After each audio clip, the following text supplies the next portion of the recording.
il faudrait cadrer un peu les parents beaucoup plus tôt. Alors, c'est ce qui se fait maintenant dans d'autres pays. Il y a la même interrogation dans tous les pays, en particulier en Belgique, en Allemagne, au Québec, où des mesures sont prises pour considérer qu'instrumentaliser un enfant dans une séparation, c'est considéré comme une maltraitance à enfant. Je suis assez d'accord. Et on voit des enfants qui prennent parti, on voit des enfants qui connaissent le dossier aussi bien que papa ou que Surtout maman. les adolescents et préadolescents, oui. Mais même des jeunes. Même des tout petits. Et ça, c'est quand même assez consternant. Et là, je pense qu'il faudrait remettre...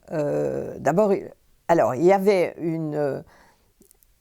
un remaniement du droit de la famille qui était prévu, qui a été... On ne sait pas où il en est, pour simplifier encore un peu plus, mais je pense aussi pour protéger les enfants.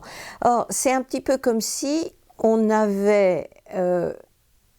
quand on met l'accent sur un type de violence, on oublie un autre type de violence. On ne peut pas, comme si le projecteur ne peut pas être partout. J'entends bien ce que vous dites.